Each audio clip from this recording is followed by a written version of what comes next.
He get in there, they know he gonna be front running around the back. I start that. I don't do that. I shouldn't do that. Okay. One more time. You started off last time. You was on your game. I know. Hey, since the last time without you being here. I know, right? Yeah, no, not one take. This man is drunk. Wait, am I drunk? I'm nobody. Yes, you do have a problem. God's got this. No, I got this. You're stupid.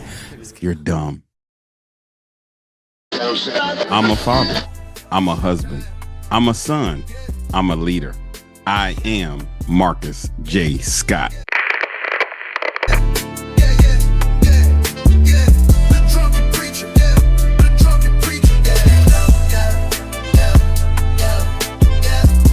I'm Marcus J. Scott, author of The Drunken Preacher, here to encourage critical thinking, social awareness, advocate growth, resilience, provide hope, and help you find faith.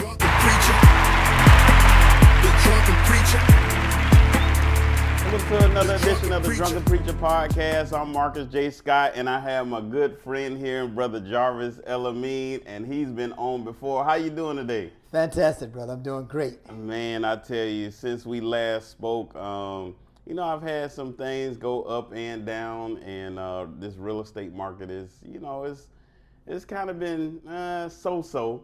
I know before we started, we talked about you said some motion is better than no motion. Right? Slow motion better than no motion. Yeah, that's what you said. That's slow motion, but I like that. I'm out to. You got to use that. Yeah, I'm out to I was in that. sales, brother. I used to say that to myself. If I get two people to talk to you, yes, better than get nobody to talk to you. Yes, sir. Yes, sir. So, last time you were here, we talked about our internal struggles. We talked about mine and coming off the book, The Drunken Preacher, some issues I had with, the drinking. But the preface of our podcast and also my book was just internal struggles, because everybody has some sort of internal struggles. And I know you shared with me some of your internal struggles, some of the things that you had. And if you didn't miss, or if you did miss the one where I had Brother Jarvis, go check it out.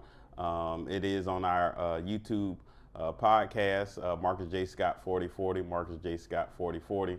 But you just shared some things with us, and today I wanted to share more specific, though, about our health. Yeah. Some of us struggle with the health thing before, and this is my own experiences. I've gone up, I've gone down, and then in my depression, in talking about the book, my health was like really not good, all the way to the point where the doctors wanted to put me on blood pressure and cholesterol medication. And that's kind of what got me back on track to saying, okay, I got to be healthy if I want to stay alive. Have you had that type of struggle, whether it be mental health or physical, with weight or any type of sicknesses or illnesses that we suffer from sometimes as African Americans? Well, I'll tell you something, Marcus. You're right. And I want to say thank you for having me back. Any physical health is going to affect you mentally anyway. So they're first cousins, they're related. Mm-hmm. But specifically, I did. 7 years ago, I was a diabetic. Okay. And I can tell your audience, I'm going to look in this camera and tell you, you do not want to be a diabetic. Because if you're diabetic, the diabetes affect your optic nerve, it may go blind, your circulation may get amputated. It's going to affect your heart, so you may have a heart attack. Yeah. It's going to affect you, you may have a stroke. Diabetes in 33610, 19% of the people that don't have health insurance, the data says that they're diabetics. Wow. That's a big number for one zip code area. And you talking just one zip code? And that's in the urban core in Tampa Bay. Wow. And that's just one zip code. So, I can tell you, brother, that personal journey being a diabetic, 7 years ago, I was 270. And my blood sugar was over 600. Anytime your blood sugar go over 500, you can go in a coma instantly, a diabetic coma. And you can come out of the coma, or you may not come out of it. So that was my plight. I had a big belly. I just had to lift up my stomach to get out the bed. I urinate all night long. Dry mouth all night long. Tired every day. Tired, because you urinating all night.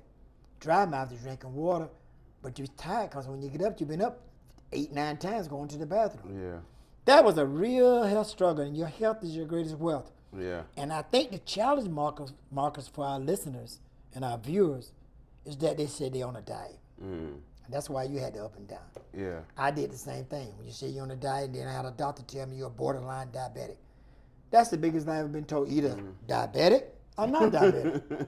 So your A1C, my A1C was 9.7. If anybody know your numbers, that's a bad number to have. Yeah. To be a diabetic, you got to be 6 or 5.9. You're not a diabetic. 6 or 6.1, you are diabetic. Okay. And so when I was about 5.8, they told me I was borderline. So I kept eating the starches, kept eating the rice, kept eating the grits, which I was addicted to. I talked about grits. I know. You talking about grits. Yeah, you talking about that grits. Yeah, man, Yes, salmon sir. and grits, liver and Yes, grits, beef sausage and grits. I mean, grits. Yeah. And I was craving grits like a crackhead. It's the truth. And I've been off grits 7 years. Wow. 7 full years. I'm proud of myself. Bread, Yeah. 7 full years. Processed food, 7 full years. That's mac and cheese. That's pasta. Anything in a box. Of course, a lot of people think I don't eat pork because I'm a Muslim. It's religious. But it's high in sodium. Yeah. If you're eating pork and you got high blood pressure, that ain't going to work out too good for you. Yeah. Your pressure going to go up and up and up. And those processed food run up your pressure as well. Yeah. And so you have to make your mind up and have a lifestyle change. Yeah. And you got to drink a lot of water, and you got to do a brisk walk. See, a lot of people think the exercising is the big part of the lifestyle change. It's important, but it's not the biggest part. 85% of it is diet. 15% is the physical exercise. Now, you want to go in the gym and do all that, you can do all that. You can do that. Yes, sir. But I do a brisk walk, 20 to 30 minutes a day, 3 days a week. Okay. Get your heart rate up. Yeah. And that's worked for me. And I'm saying it's worked for everybody. Yeah. It's worked for me. Yeah. So I was at 275. Oh, you was 5 pounds over me. Yeah, I was at 275, and the doctor said, we want to put you on some blood pressure and cholesterol medication. I said, nah. I said, what do I have to do to not do that? And I said, because the cholesterol, first, I was thinking, high sodium stuff. And so I was like, I don't do a lot of salt stuff. But then they were like, well, it's probably the meats. Yeah. So the first thing I did was I cut out all my meats. And between that and exercise, which I started with the walking, that dropped me way down. So now I fluctuate between 208 and 210. You're doing good. I went from 270 to 184. This is low as I ever been. Okay. I struggle to get to 200 and below. I mean, and this is a journey, the health journey, and the weight loss journey that people are going to give up easy, Marcus. Because you're going to get to a point where you're just going to hit a vertical wall. Yeah. You ain't going to go up, you ain't going to go down. That's part is when the devil, Shaitan, Satan, however you want to refer to him, he whisper in your ear then. So, man, get that up, man. Go get you some grits. Go get you some grits or some salmon and be happy. Some salmon and grits, go get you some liver and grits and be happy. Yeah. And, brother, if you're weak, Yeah. in our tradition said, Satan said, I only can whisper in you. I only call you and you came. Said, don't put that on me. Yeah. I ain't got no part of you going off the right path. Yeah. I just call you. Yeah. And you listen. And so, brother, we have to be strong. And I can tell you, I talk about my faith tradition a lot because that's what got me through this. Yeah. I did Ramadan. We fast 30 days a year, once a year. According to the lunar calendar, it was April this year. Next year it'll be in March. Okay. And that saved my life. Because I came out of Ramadan 15 pounds right out of the box, Marcus. Yeah. Doctor's like, what do you do? Yeah. Because, when you start off with 15 pounds, so for now to have now almost 90 pounds, that journey, the beginning of that 1,000 miles, they say 1,000 miles will begin with the journey of one step. That first step was them 15 miles, 15 pounds. And so, talking about the whole struggle within is just listening to you speak, I actually relate that to both my depression and the drinking. Yeah. Also with my weight and my health, but the depression and the drinking, I was going in cycles, over and over again over, some years. And I heard you talk about, your faith the thing that I talk about the most, that's one of the first things I had to lean on was my faith, right? Yes. And so it wasn't just faith as we talk about as in the religious we're part of or church, but our faith to me is simply believing in something that you cannot see, where you can produce physical results that you can see. And so I had to believe enough in myself that I needed to change and that I could change. So while I leaned on my faith as it relates to the church that I was raised in and how I was raised as a Christian, I also had to say, okay, Marcus, you're better than this, right? And so leaning on that and my family helped me take those first steps. And so my first steps were, okay, if I just stop one day, okay, let's go 2 days.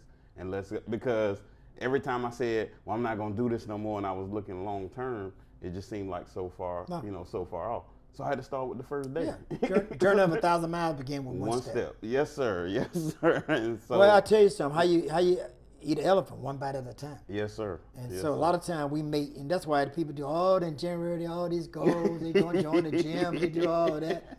You know, you waste your time and your money. It all. You know, I said to myself, Brother Marcus, can nothing stop a made up mind. Mm-hmm. And I'll tell you what was my why. Yeah. And my why was 2 Muslim brothers. And Jetty B. Wise, who used to be on WTMP doing the Citizen Report. Okay.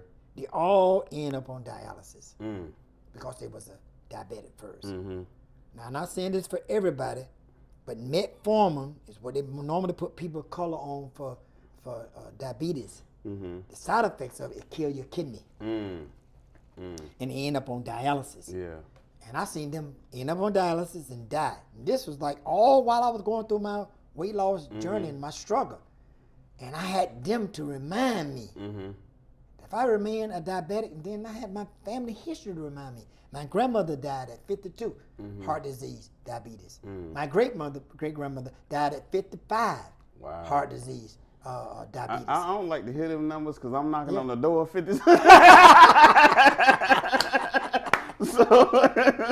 But it can inspire you. Yes, sir. Yes, sir. It can inspire me. You're right. And then my mother and my father both was alcoholics. Yeah. Yeah. So that ain't gonna work out too good. Yeah. For you. So eating bad, being an alcoholic. That's like a real problem. And I had all that. And see, nobody in my family had lived past those 50 numbers until my uncle. He lived to be my mama's brother. My mama died at 40. Congestive heart failure. Mama died 40 years old. Come on, man, this is real business. Wow. And then my father was killed at 36 by my mother. Wow. And the domestic, he was domestic violence with my mama. That's why Jarvis EL-Amin don't put his hand on no women.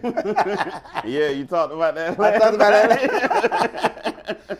So then my uncle lived to be 72, and he had dementia. And so this is a lot of stuff going on, in what they call when going back to mental health and therapy. When you go to a therapist, they do what they call a genogram, and they say, "What was your relationship with your mama?" They go to your mama's side first, because most people don't know many people on their daddy's side. I don't know why it's like that, which I don't know. I know some people on my daddy's side. Then what relationship with your mama, your grandmama, your grandmama, they go far as they can go with you.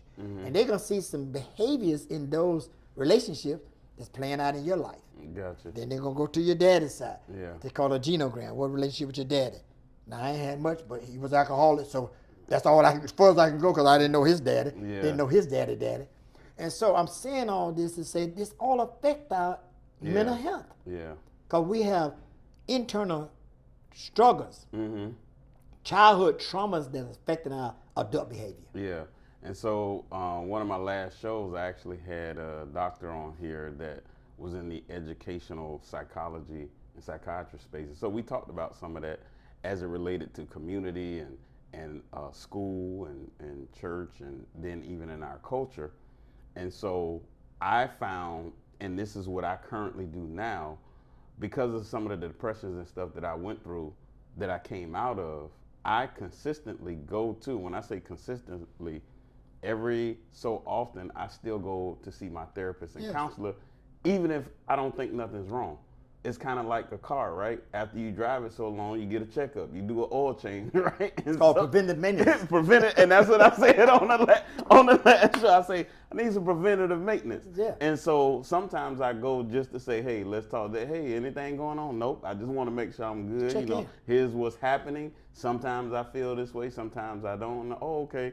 And then she might see something and say, okay, well, here you just might want to watch this or that, because of maybe some of the ways that I'm acting or reacting to certain things where I can do better at, so that I don't go down that path. And so, for us, I know in our culture, it's been like this bad stigma to have counseling or see somebody. Well, it's amazing, Marcus, why I love you so much as a brother. That is why the whole thing about it, it's a stigma. Yeah. We have to reduce the stigma around mental health among black men in particular. Yeah. It's amazing to me how a man can have something physically wrong with him and go to a primary care physician. Have something wrong with his head and go to a neurologist. Have something wrong with his organ and go to a urologist. But he got something going on with his family and won't go to a therapist to get some tools to fix your life. Yeah. Because the therapist not going to fix your life. Yeah. They give you some tools to fix your own life. Yeah. This is a challenge for us, and that's thereby why we started this thing called Barbershop Conversation, to integrate mental health into the barbershop space, because the barbershop is the last safe place that men can have an open conversation without being judged. Yeah. Yeah. They confess things to their barber. Yeah. The women confess things to their stylist. Yeah. But now we want to change the conversation from fast cars, sports, to mental health and wellness, because we have to change those numbers, reduce that 19% and 33610. That's a diabetic. Yeah. So we want to have them also have resources that they can refer to black counselors. The problem we having with black men using counselors, there are very few black counselors, male counselors. Yeah. A lot of black women. Yeah. Because I got a woman counselor. Yeah. But I would like to have a man counselor, but you can't find one. Yeah. We only got 2 or 3 I know. What I mean? I'm in this space. Yeah, so speaking of that, I came to one of the barbershop things and I spoke at it, and it was a great, it was a lot of, people there, great audience. I enjoyed myself there. My question to you is, since you guys have been doing that, how have the reception been in our community amongst our young black men as it relates to the health, and more importantly, the mental health side of it? How are they? Well, I can tell you something, Marcus. I'm so glad you asked that question. You're a great interview. You remind me of Ed Gordon on BET. He was my favorite. When I was doing radio, I used to model myself after Ed Gordon. I saw him interview President Clinton one time, and he was just tough. You remind me of him. I said that to say this. We have two facets of this barbershop conversation. One, where we train barbers to be mental health advocates in barbershop conversation. But we have a monthly gathering, which one you spoke at. Barbershop Real Talk. And we have a topic. You had a topic. And we have an engaging topic. Every speaker that comes, we see their presentation before they present, because we know our audience. Yeah. We don't want nobody to come lecturing nobody, especially black men. We want it to be engaging. Yeah. So the last one we did, we had Pastor Caleb Barnum from New Salem Missionary Baptist Church on 78th Street on the joys and challenges of fatherhood. That has been our highest attended one to date. You was real close. Yeah. You had about 22. This one had 27. And the response has been diverse of young, old heads, baby boomers, and some 19, 20-year-olds, some 35, 40-year-olds. And when you start talking about fatherhood, well, the beautiful thing about that was, for the young brothers, when it came to Q&A, said, I am so happy to be here to see the old heads sharing information with me about how to be a better father. We talked about child custody issues. We talked about child support issues. We talked about how you be in a child's life, not just paying money. How you be there to help them to be a father.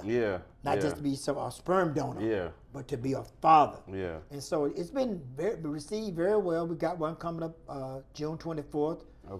The Joys and Challenges of Fatherhood. We're going to do this one at the barbershop that you was at, Sheer Excellence Barbershop, 4707 East Bush. It's from 6 o'clock to 7:30. You can definitely call me and register for that at 813-787-6652. It's very important that we talk about it. But now I want to tell you about another one. This one is going to really shock your viewers, and it's going to shock you. And it ties into this health and wellness that we start off talking about. So the one we did before the Joys and Challenges of Fatherhood was A Healthy Heart. And we had a guy in there that was talking about a healthy heart. And he was telling us, and we had a medical doctor in there. This one time we let the woman in because she got to come in and talk about it.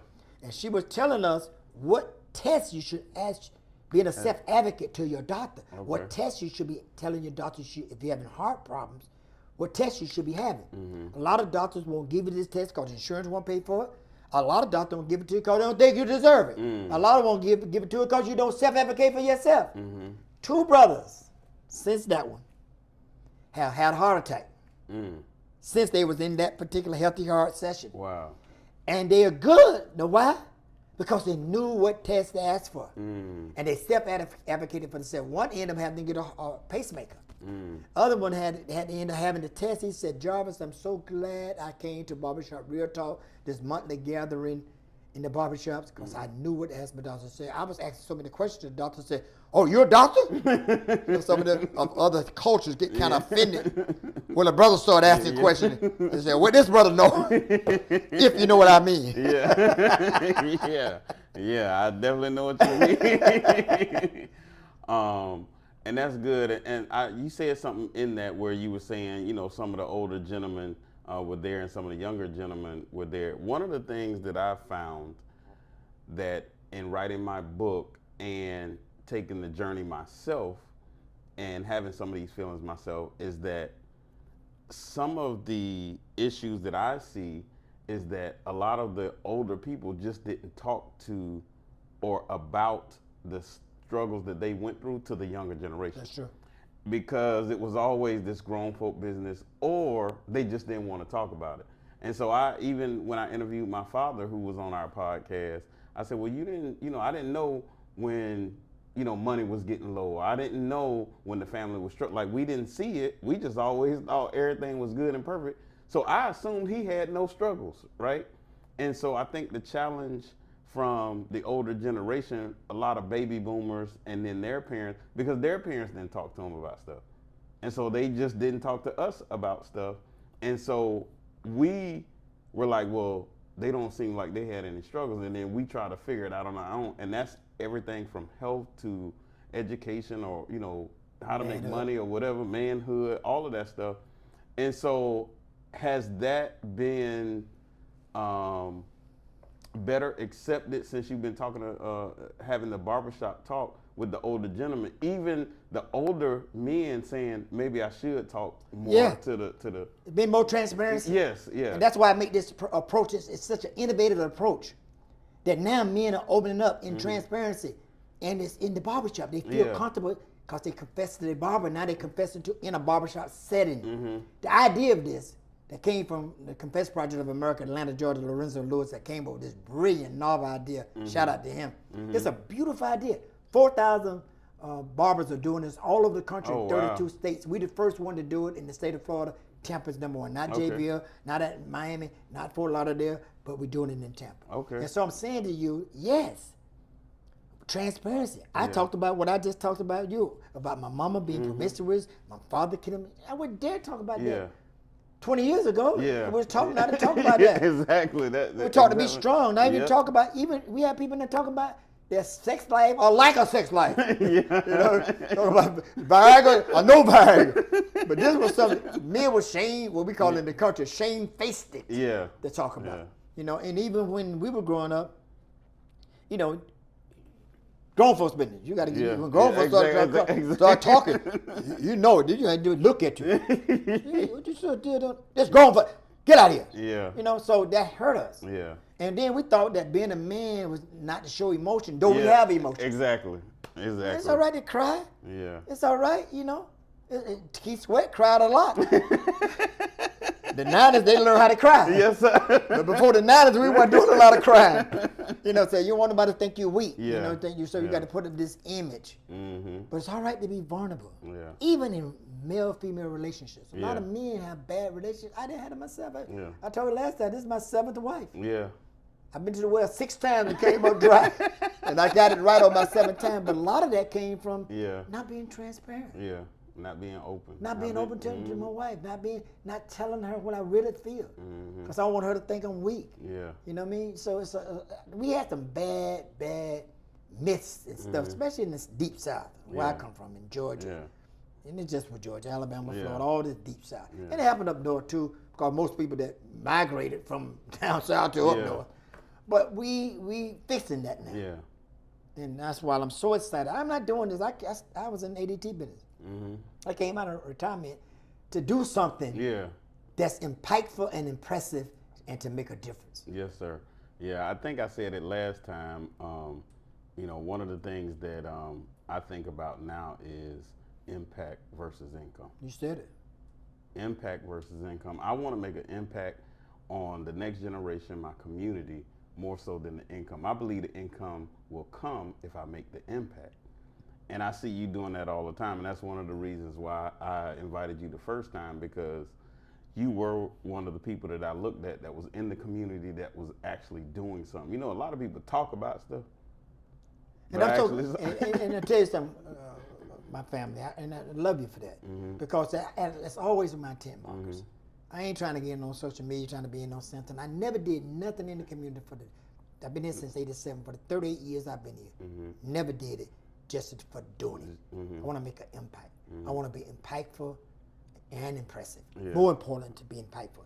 Reading a book on how rich people think, it said that if you come up with the knowledge and you share this knowledge and learn how to monetize what you know, the money will follow. So impact versus income, you're right. The money gonna follow the impact. Yeah. And so we have to just be powerful, because you know, just being involved with Envision Resolution Foundation. Shout out to the CEO, Miss Antoinette Davis, for having the vision to start this nonprofit. Shout out to her. Shout out to her and her son, who I kind of been mentoring. He's been on the podcast as well. Which one? So her oldest son, Mr. Davis, I call him Mr. Davis. Casey. Casey, Yeah. Named after the father. Yeah. So he very good family. Shout out to them. Shout out to them. And the father, man, he says that the mother stay home and homeschool the children, and the father, man, is a real estate developer. He got property, no mortgage on the property. He doing great. Now he sent his son, the one I work with, as the community engagement specialist. He's going to be architect, and he went to a program called that Robin Donaldson did, STEM program she do. Okay. She went to this little program, showed that these nonprofits and what we do as nonprofit is impactful. Yeah. Now that inspired him to be architect. Now. Yeah. And the other son is a general contractor. Okay. And so, you know, shout out to them. But I can tell you, my involvement been since early February when you came. I was just checking it out then. I actually came on officially in March. And brother, the kind of traction that this barbershop conversation been gaining in this county, the kind of funders that's been calling and knocking at our door. In 5 years, brother, this is going to be something that's going to be whole in this county. We already got people now talking about funders. Because right now we just working 3 or 4 zip codes. 33610, 33605, 33619. But I tell you, brother, it's a novel idea. Yeah, it is. And you said something when you were saying, kind of caught my attention. I wanted to come back to it, where you're kind of teaching and training the barbers to kind of be, you know, counselors as well as cutting hair, because people go there and talk to them all the time. And I started thinking about it. I was like, man, well, you know, if they had the type of tools, not necessarily have to go through the full, you know, therapist, psychologist school, but if they just had some of the tools of, that's you what know, we're doing. things to help so we use people who are going to come talk to them anyway. They're already doing it. So we call them mental health advocates. Yes. Health and wellness advocates. Yeah. And so they're going to go through a training, a curriculum by the Confess Project. Okay. And we got this coming up, the training. The kickoff is on the 22nd at the Skill Center. We're doing our grand kickoff. Okay. Barbershop Conversation. It's at the Skill Center. That's which at 5107 North 22nd Street, Sunday, June 22nd from 4 to 7. The next day, that Monday, we'll do our first wave of training the barbers. Okay. A Harvard review curriculum that was designed by the Confess Project of America. Shout out Lorenzo Lewis, Jordan Lewis, the husband and wife team. And it's a curriculum that just teach them how to listen and not be judgmental. Yeah. But they have the skills and how to integrate this conversation about health and wellness and mental health into their normal conversation. 70% of them already doing it, but they're talking about fast cars and women and sports and not health and wellness. And so we got to change the narrative. And what's been beautiful for me is on Thursday and Fridays I go hang out at 2 or 3 different barbershops all day. And I go in and I show the barbers how easy. Most of them can do it, but they really don't want to talk about something serious. And that's the part that Envision Resolution as a community engagement specialist that we have to overcome. And I've been breaking barriers with that. So I show them how easy it is. So Father's Day, I was saying they was talking about something. I started a conversation. I said, I wonder why Mother's Day get all the play and Father's Day don't get no play. You know what I mean? And that started the conversation. And so I said, look, we're going to talk about that. We're having this joys and challenges of fatherhood, how to be a good father. Take this, I want you to go ahead and use the QR code and register right now on the spot.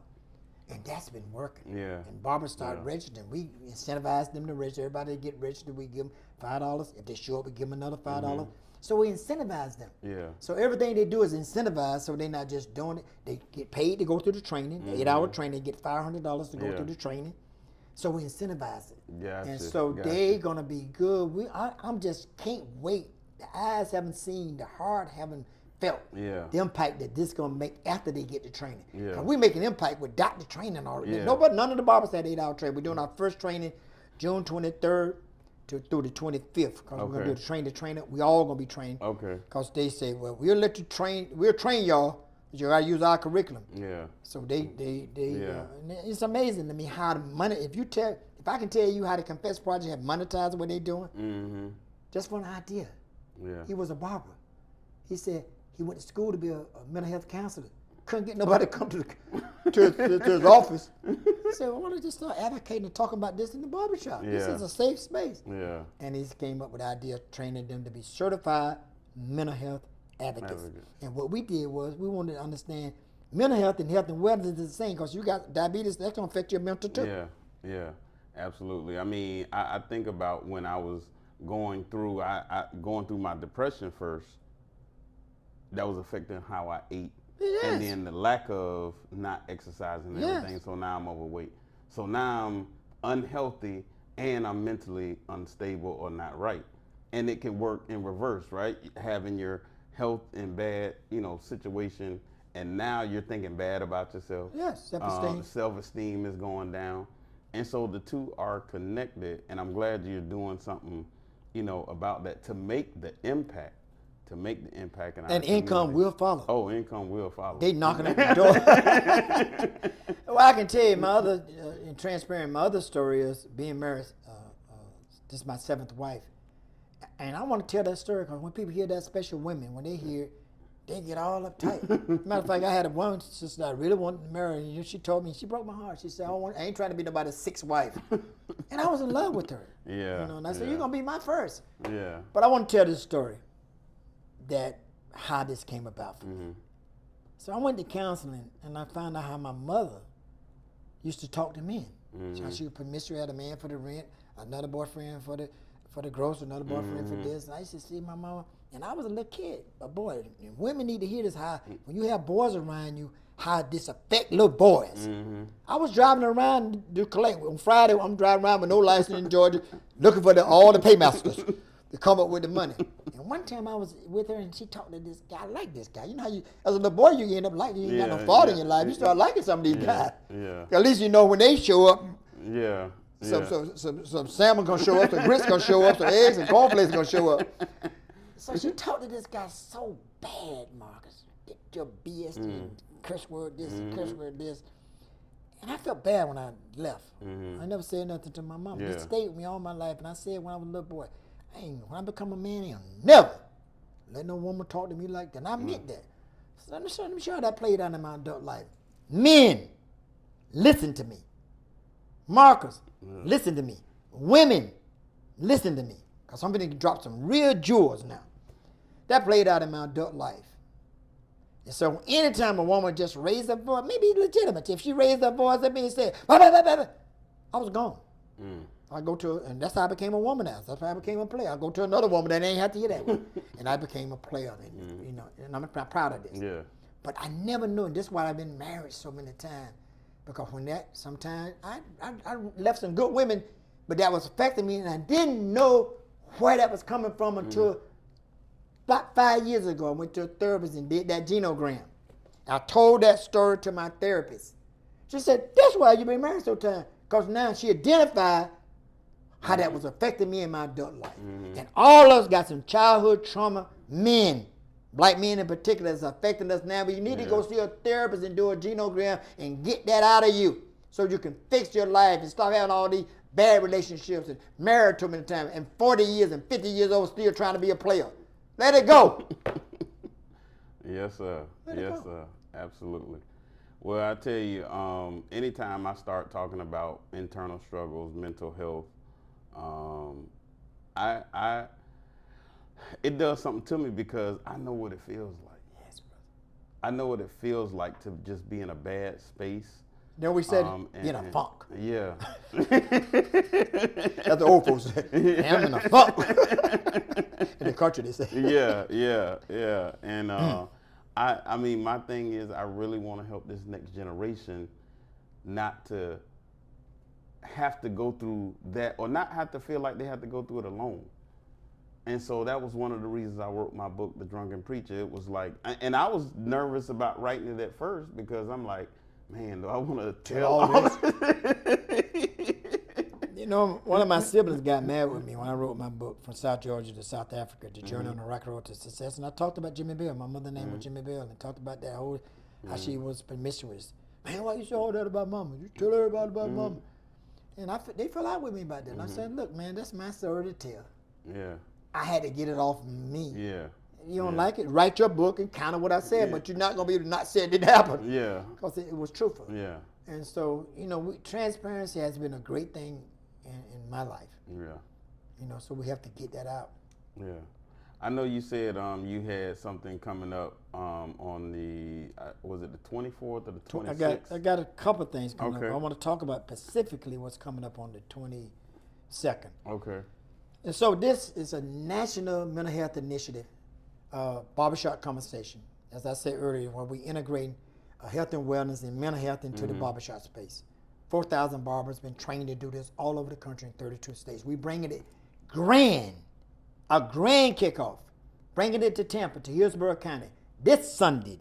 Don't miss it. You need to be there. You need to register at barbershoptalks.org. Okay. Barbershoptalks.org. You need to register for this. Why? Because we won't have enough food for you. We want to treat you with dignity. We're going to be very interactive. We have a panel discussion for the barber, clergy, a lay person, and we're going to have the people from the Confess Project who wrote the curriculum.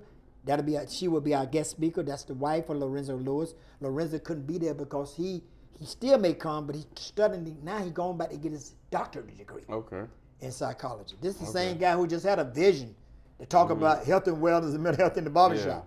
And so it's going to be this coming Sunday, June 22nd, from 4 o'clock to 7. We know everybody go to church, so we're respectful to people of faith.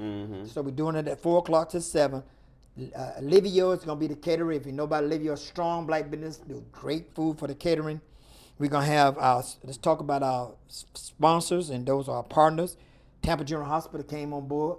And they came on board in a big way. And I'm telling you, Tampa General, we only just begun. So that's just initial investment because we got much more to do, but we're grateful for what you've done so far. Also, the Children Board. Shout out to Gannett Stewart. She's the Director of Partnerships. And our new Executive Director, Ms. Rebecca Bacon. They'll be there. Tampa General will be there. Also, Envision Resolution Foundation. We did a procurement process with the Children Board to train 120 barbers. And thanks to them, we went over that. I registered 40 the first day we did this. Now we got 130 barbers that signed up for the training. So we want you to come. This coming to Sunday. It's going to be at the Skill Center, brand new Skill Center. All of the sound has been checked and everything's going to be clear in there now because it's a new building. We got all that down. Shout out to Dash Marketing, who did our marketing, Jeanette Hodges. She's the real deal. You ever wanted somebody to market? She not just market, she do a production day. She coordinate the whole event, and she's really I'm just black excellence. Yeah. And black girl magic. Yeah. And so that's what we're doing on the 22nd. The next day, for all the barbers who signed up for the training, we'll be at the children's board from 9 to 5 for the 8-hour training. You'll get your $500 after, not $5, $500 after you do the training. 7 to 10 days after that, you'll get a certified certificate, say you're a mental health advocate. And then on that Tuesday, we're back inside of the barbershop. Okay. The joys and challenges of fatherhood. We need every black man that's breathing to find his way to 4707 East Bush. Let's talk about fatherhood. Old heads, the young heads. And Marcus, I want you to come because you're a superstar. You're a legend in our community. You know, you come from royalty. Honestly, Yes, sir. You know, you don't see yourself like that. Preacher children kind of don't understand their value. I don't know where to put it at. But sometimes I get confused with it. But I want you there. Yes, sir. You're my cousin. You're Yes, my family. And I want you there because you have not been a speaker as good as you yet. Mm-hmm. This preacher came close, Mm-hmm. but he couldn't touch it. Yes, sir. He just didn't have enough little rhythm here and there because you come from a preacher. So I want you there. That's going to be Tuesday, June 24th at 6 o'clock at the same barbershop you came to, 4707 East Bush. Sheer Excellence Barbershop. But I can tell you something, Marcus. Thank you so very much, brother. Yes, sir. I thank you. I appreciate you coming and talking with us, sharing the knowledge, talking about this new program, man. I tell you, like I said, anytime I hear about mental health and how we're impacting our next generation, I am definitely on board. And so thank you for coming again. You know, we'll do this, you know, another time. Yeah. I enjoy talking to you. I always enjoy talking to you. When you invite me, I'd be so honored. But we want you to like the video. We want you to share the video. Yeah. We want you to join this channel. Whatever you need to do to get this thing going. You know, we want this to get out. Yes, sir. I look at this podcast. So we want you to like it. We want you to join this channel. We want you to share it because I look at all you who you interview because I'm studying you and I'm impressed. I'm growing from what you're saying. Yes, sir. And so I really appreciate this. And you're young and you're a leader in our community. You may not have a career in politics. Everybody don't have to be a policymaker. You don't have to be politics. But you're a leader in your own right. Yes, sir.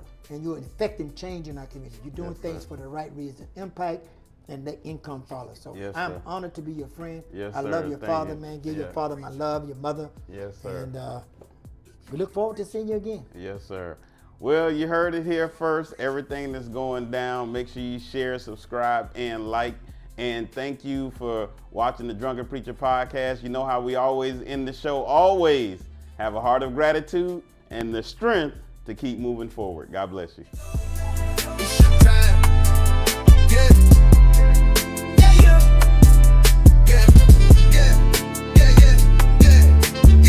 The drunken preacher. The drunken preacher.